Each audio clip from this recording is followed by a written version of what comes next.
So friends, after discussing about the basic of the carbohydrate, now we will discuss the different types of the carbohydrates under the classification. Now, as you all know, mainly four different types of carbohydrates are present: monosaccharides, disaccharides, oligosaccharides and the polysaccharides. Polysaccharides are also called as the glycans or the complex carbohydrates. Now let's talk about all these different types of carbohydrates one by one in detail. So first one here we have the monosaccharides. So monosaccharide के अंदर सबसे important point जो है वो ये है कि monosaccharide को सिंपल शुगर कहते हैं. Why they are called as the simple sugar? Because these are the only monosaccharides which cannot be further degraded or hydrolyzed. It means इसके अलावा मोनोसेकेराइड के अलावा जो भी टाइप्स की कार्बोहाइड्रेट्स हैं इन सब को क्या कर सकते हैं? डिग्रेड कर सकते हैं फर्दर इनटू स्मॉलर सब यूनिट्स. और ये भी बोल सकते हैं कि ये सारी मोनोसेकेराइड्स के अलावा ये जितने भी टाइप्स की कार्बोहाइड्रेट्स हैं ये अल्टीमेटली डिग्रेड होके अल्टीमेटली हाइड्रोलाइज्ड होके will convert into the final sub unit that is the monosaccharide sub unit. अब क्वेश्चन ये है कि मोनोसेकेराइड्स को फर्दर हाइड्रोलाइज और further break down further degrade क्यों नहीं कर सकते? Because we are not having any such enzymes that can degrade, that can hydrolyze the monosaccharide units. That is why monosaccharides are called as the simple sugars or simplest sugars in the nature.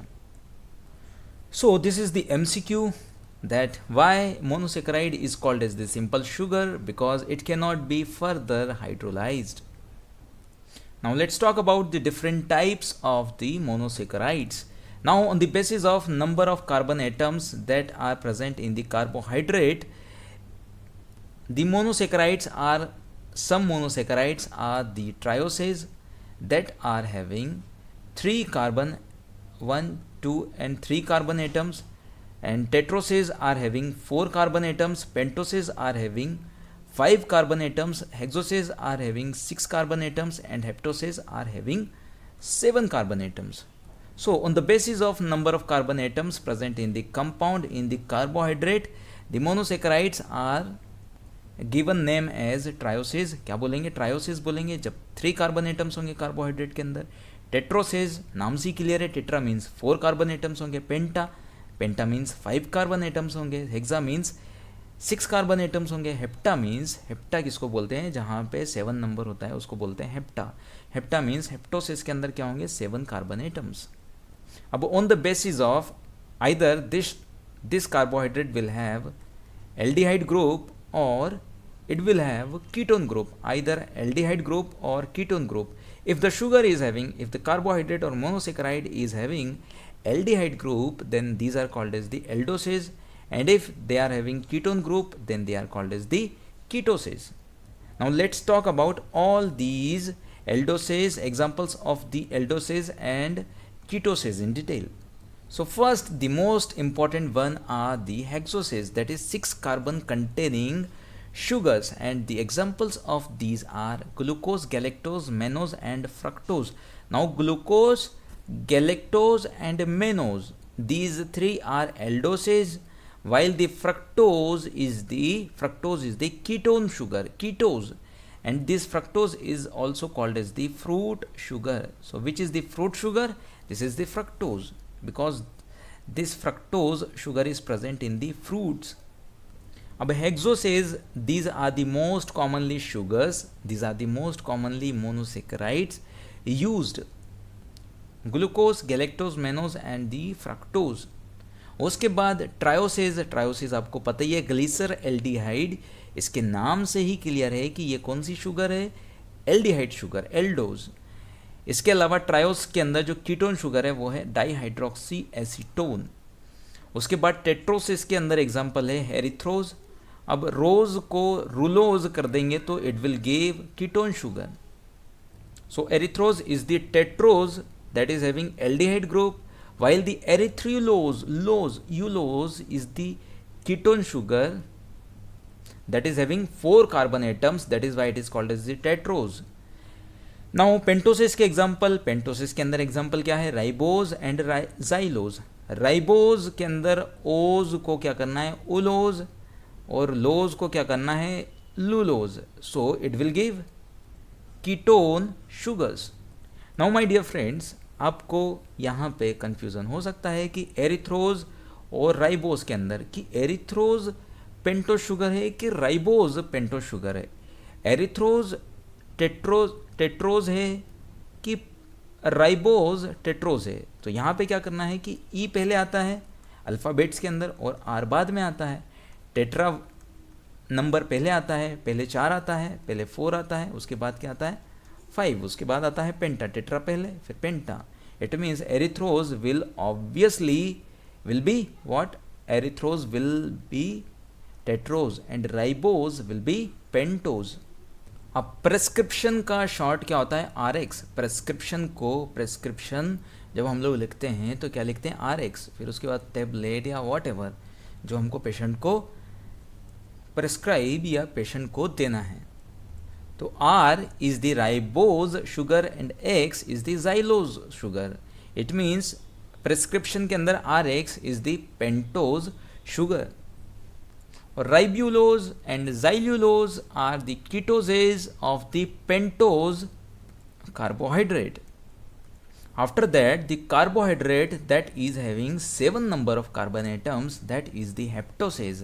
And the example of the aldose that is having 7 carbon atom is the glucoheptose, and pseudoheptulose is the 7 carbon, is the heptose is the 7 carbon containing carbohydrate, is the 7 carbon containing monosaccharide that is having ketone group.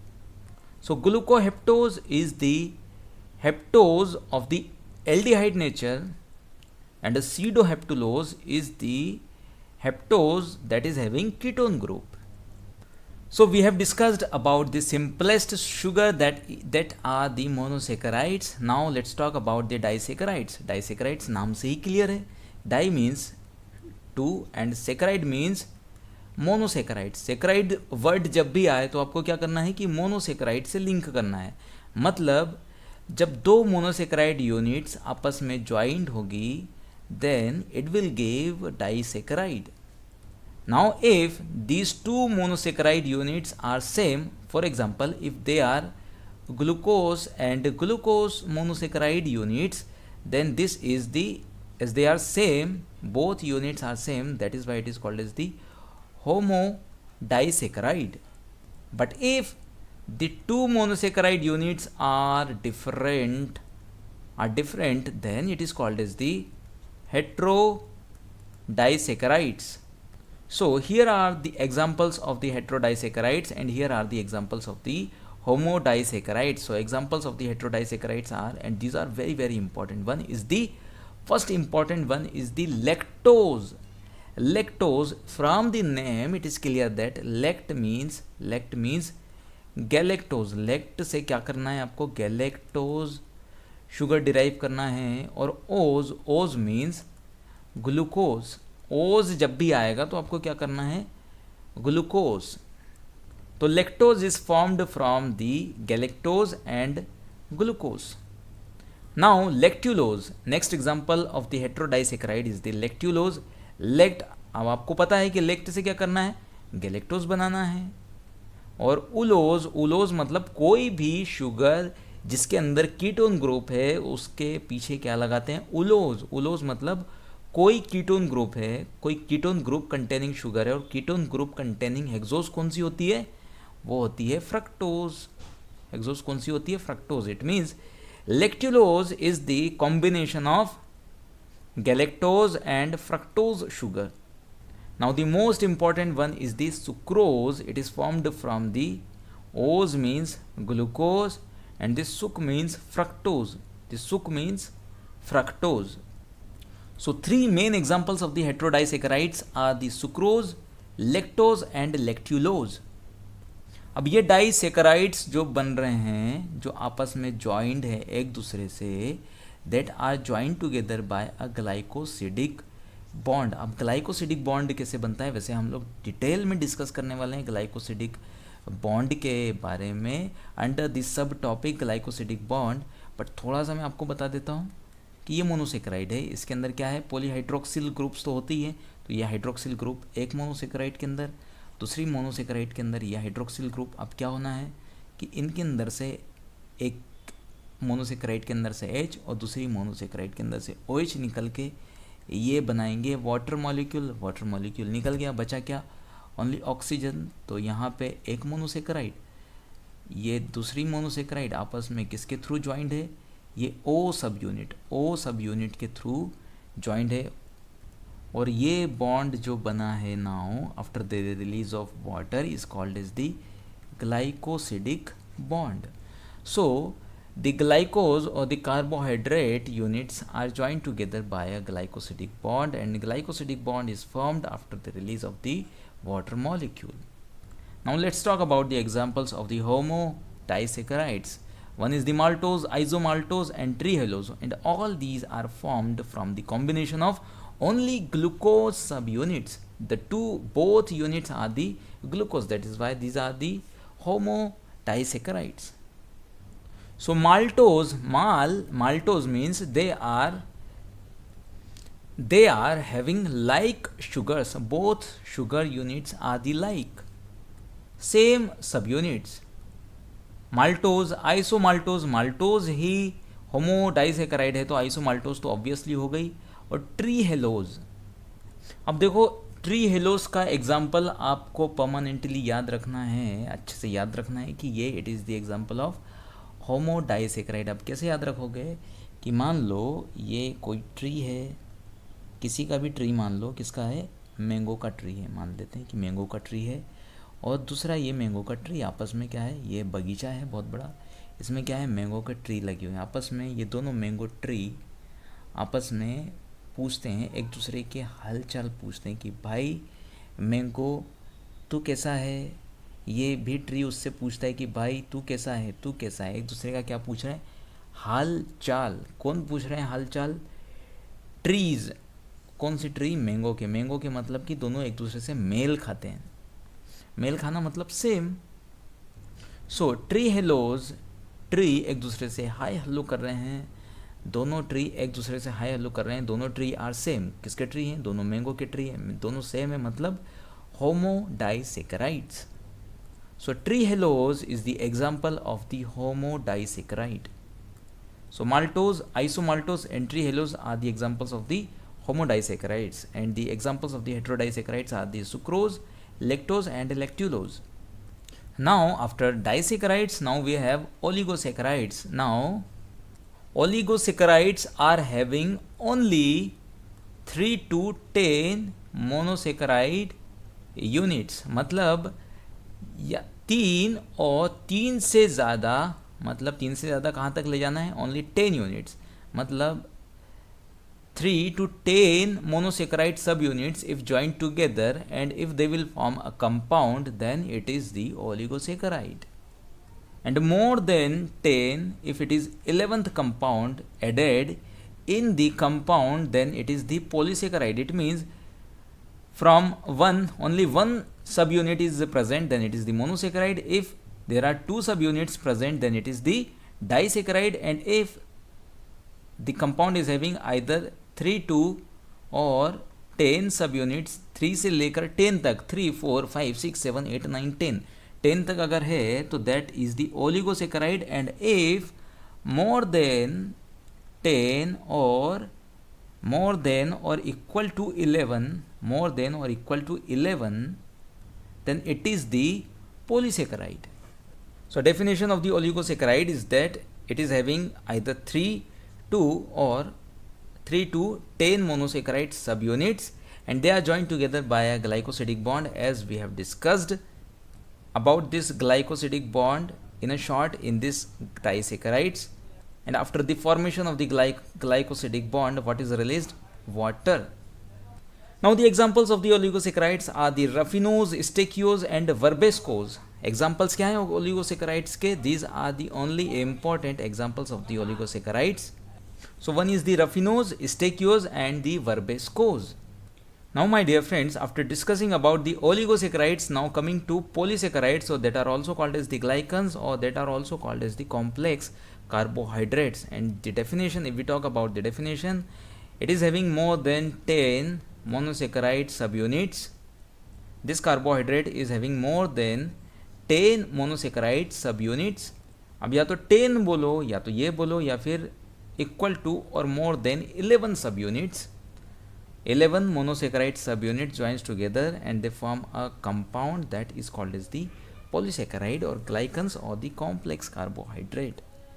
And all these monosaccharide subunits are joined together by a glycosidic bond, and in the glycosidic bond what is released? Water molecule is released. Now if in the polysaccharide compound, in the polysaccharide carbohydrate, in the compound all the monosaccharide subunits are the same. For example, if they are only glucose, if the polysaccharide is formed from only the glucose, then it is the homopolysaccharide. It is the homopolysaccharide. But if the complex compound or the carbohydrate is having glucose along with some different monosaccharide subunits like fructose and something else other than glucose, then it is the heteropolysaccharide. Now here are the examples of the homopolysaccharide and here are the examples of the heteropolysaccharides. So examples of the homopolysaccharides that are formed only and only from the glucose. Many glucose subunits joins together and they form a compound that is called as the, that polysaccharide will be called as the glucosan, because this polysaccharide is formed from the glucose subunits. And the examples of the glucosans are the starch, glycogen, cellulose, dextrine, dextran and the chitin. So starch, glycogen, cellulose, dextrine, dextran and chitin, all these are the glucosans. While inulin is the fructosan because it is formed only and only from the fructose. Many fructose subunits joins together and they form a compound, complex compound that is called as the inulin.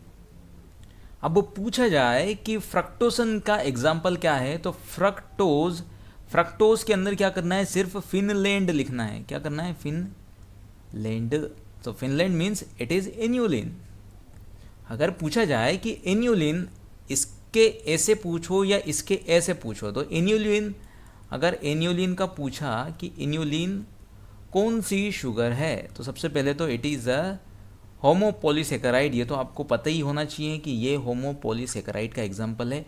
अब ये ग्लूकोसन है कि फ्रक्टोसन, तो इन क्या करना है, inulin के अंदर से इन लेना है और infrastructure in is for inulin and infrastructure is for fructose.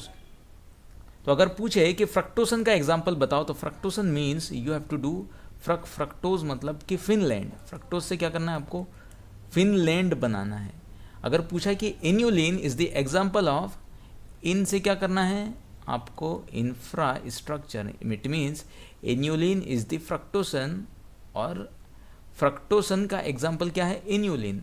या तो इन्यूलिन किसका एग्जाम्पल है, फ्रक्टोसन का, या फ्रक्टोसन का एग्जाम्पल क्या है, inulin. Both are same thing. बस एक ही फ्रक्टोसन का एग्जाम्पल है, that is the Finland, that is the inulin. Now coming to examples of the heteropolysaccharides, and these glycose aminoglycogens or the mucopolysaccharides are also called as the heteropolysaccharides. अभी सिर्फ इतना याद रख लो कि ग्लाइकोस अमाइनोग्लाइकोजेंस और म्यूकोपोलीसेकेराइड्स के एग्जाम्पल्स क्या क्या हैं. उसके बाद ये सब कुछ ग्लाइकोस अमाइनोग्लाइकोजेंस और म्यूकोपोलीसेकेराइड्स के बारे में डिटेल में डिस्कस करने वाले हैं लेटर ऑन वीडियोस. आगे के जो भी जितने भी वीडियोस होंगे उसमें आपको मिल जाएगा ये ग्लाइकोस अमाइनोग्लाइकोजन के बारे में डिटेल के अंदर. ठीक है, अभी क्या क्या एग्जांपल्स हैं ग्लाइकोस अमाइनोग्लाइकोजेंस और म्यूकोपोलीसेकेराइड्स के. So these are the heparan sulphate, heparan, dermatan sulphate, chondroitin sulphate, keratin sulphate and the hyaluronic acid. Now I am very much sure that आपने हिपेरिन सल्फेट, हिपेरिन और हाइलूरोनिक एसिड नाम तो सुना होगा. So these are the examples of the heteropolysaccharides. अब आपको क्या करना है, ग्लाइकोसामाइनो ग्लाइकोजेंस के अंदर 3 नाम और ऐड करने हैं, dermatan sulphate, chondroitin sulphate and the keratin sulphate.